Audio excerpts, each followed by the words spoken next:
Fasten your seatbelt. Put on your helmet. This is Mojo Mondays.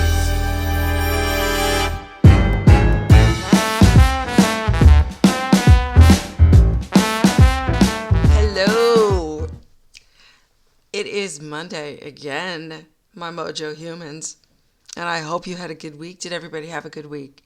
It is impossible to be in a bad mood on a Monday when you have that jazzy little tune, isn't it though? I hope everybody went and they identified their villains and created your own superhero story around it. I hope that was what happened to you this week. And I hope that the villains that you identified were not too hard.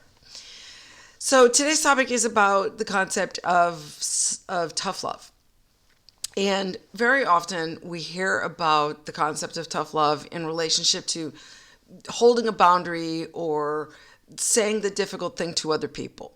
And that is absolutely an element of tough love, obviously. As a parent, sometimes you have to make the kid or the whole family leave a restaurant because somebody's having a temper tantrum, enforcing a discipline. I have a friend who they have a child who is experiencing something very, very serious.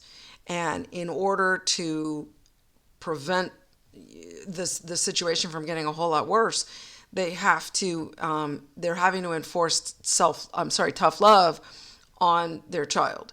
And it's painful and it's scary and it's hard. And I always say that tough love is just as hard on the person giving it as it is on the person who is receiving it. Okay. But there's also another element to the concept of self-love, and that is, tough love, and that is tough love with yourself. Okay. Sometimes your biggest act of self-care or self-love is tough love, giving yourself the hard truth. All right. It is so easy to slip into I deserve this. I deserve a break. I'm going to sleep in. I'm going to have a little snack. I'm going to have a little treat. It's just a glass of wine. I'm just taking some time off, right? I'm not saying that if you have legitimate mental health issues and need some time, don't take it. But it's very easy to slip into complacency with ourselves. Here's two examples in my life. One is from a long time ago, and one is just recently. The one from a long time ago had to do with what started out as tough love with one of my children, which was very upsetting to me, and I was devastated by the action that was required. And so I got depressed and started sitting on, not clinically depressed, by the way, just, depressed. And I was on my futon outside of my backyard, in my porch area, drinking myself into oblivion, eating too much food, crying all the time, to the point where the other children in my life came up to me, and they were so used to seeing me out there crying that it didn't even faze them. They're like, "Mommy, could we play video games?" I would be sitting there crying and they weren't even concerned about it. So that was a bit of a wake-up call. I'm like, what am I doing? I'm the only one who cares anymore about this problem. Everyone else has moved on. And now I'm overindulging in alcohol and in food and in self-pity. And it's time to change it. It's time to get up off the couch. And I did. And I got up off the couch and I started working out and I started watching what I ate and I lost the weight I'd gained and I moved forward in my life. Okay? And the second example is similar and yet a little bit different. So I am a vegan, and the joke is how do you know somebody's a vegan? They're going to work it into anything, conversation-wise, and it's true. So when my husband got sick, the place that he was living, the assisted living facility, had virtually no vegan food at all. If I was going to eat any food with him at his place of residence, it was going to be like lettuce. And I didn't want to do that. I wanted to share with him. So they did, however, have vegetarian food. So while he was sick, while he was on chemo, all the way through up hospice and to the point at which he died, I was a vegetarian instead of a vegan, which meant that I would eat cheese and I would eat dairy products and things like that. I never ate meat. I've never voluntarily eaten meat since 2008, but I did go back to being a vegetarian for the simplicity purposes of really being able to go through this a very painful experience with my husband with solidarity.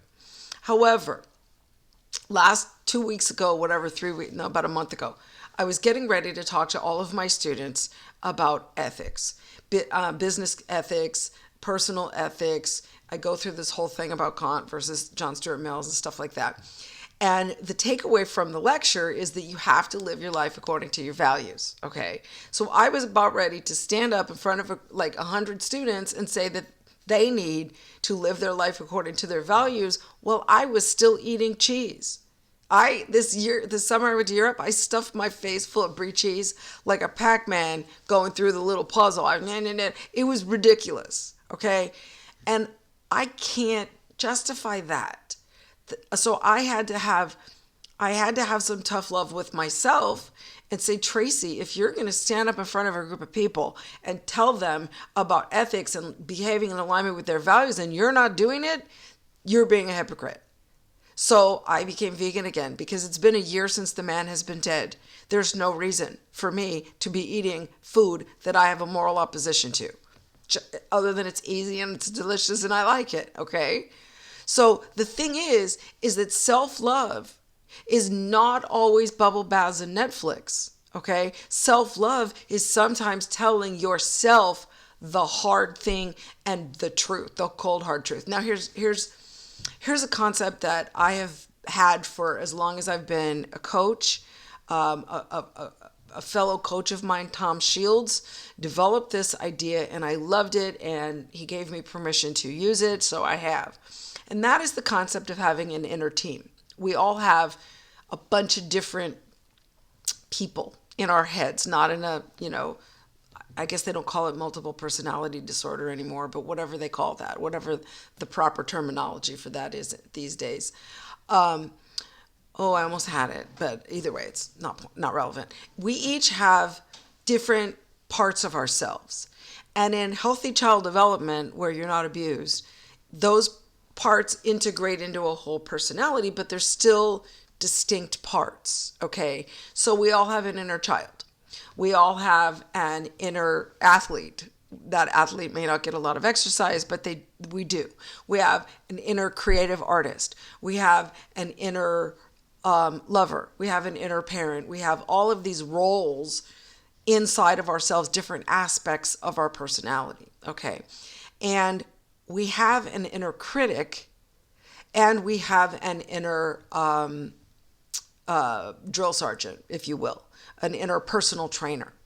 So the key is to actively manage which part of your personality is active in any given moment. And the thing about it is that all of them sound like you because they all are you.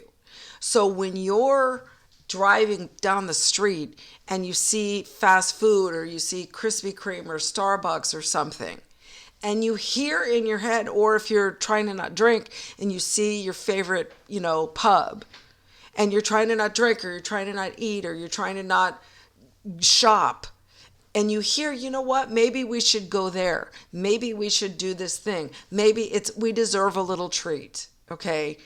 Instead of just going and doing that, or instead of letting the inner critic berate you, which is, you're too fat. What are you trying to do? I thought you said you were good. Okay, that's not tough love, okay?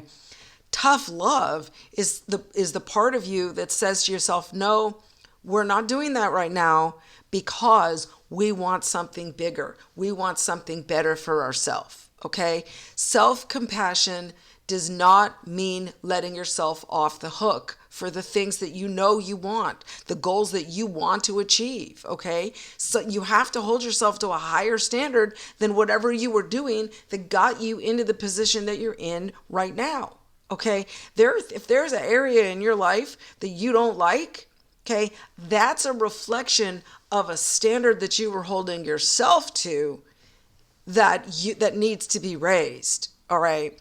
And so yeah, sometimes we need the cheerleader. Sometimes we need to comfort our inner child. And sometimes we do just need to sit on the couch and watch Netflix or play video games. I'm not saying don't ever do that. But I'm saying that if your life doesn't look the way that you want it to look, It's time to have some tough conversations with yourself about what needs to change. Okay. So imagine, I do this a lot. I really do. I have inner team meetings and I go into, like, I meditate or I close my eyes and I put on some music and I think to myself, okay, I imagine it as if it's like a board meeting, right? And my inner team has like an inner Martha Stewart and an inner Dave Ramsey and an inner Tony Robbins and all these people that I respect. And I talk to them because they're parts of me. And what happens is if we don't give each part of our inner team an opportunity to speak, they're going to start yelling. If you're not listening to your inner child and what they want, they're going to start screaming, and the next thing you know, you're going to overindulge them. Just like an actual screaming child, you have to either sit down and be like, what do you need right now? Or remove them from the environment before, and then you sit down and you go, what was that all about? Okay. So basically you can do that as a meditation. You can then, after you're done meditating or reflecting upon it, write it out. I have a list of my inner team members and what role they play in my life so that when I need a swift kick in the ass, I know exactly who to talk to. I need to go and have a meditative conversation with my interpersonal trainer who's like, no, we really haven't been working out the way that we want. It's not a surprise the scale's not moving. Or my inner financial advisor who's like, look, we've been spending way too much money on Amazon. Let's scale it back. These are your financial goals and it's not going to get there by buying crap on Amazon. Or, things like that. So you can write notes, you have conversations, but the point is that sometimes you've got to listen to that person in your brain who's the tough love one. And sometimes it starts out sounding like the critic.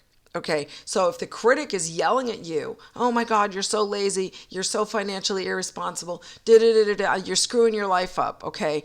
If you hear that, then it's time to stop and ask your inner personal coach, your inner drill sergeant, what do I need to be doing differently, okay?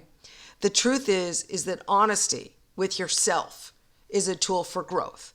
Honesty with other people is also a tool for growth, but it's also, remember what I haven't published it yet, but my blog, when you read my blog this week, it talks about sometimes people use honesty as an excuse to be, cruel. It's the same thing.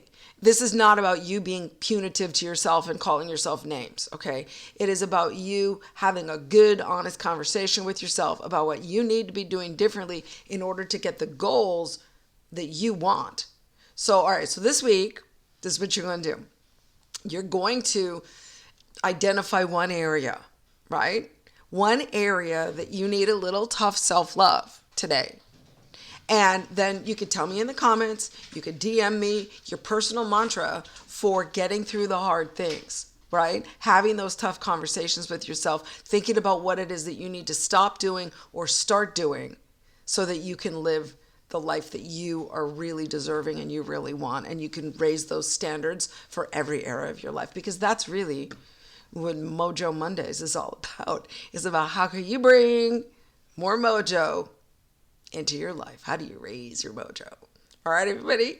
See you next week.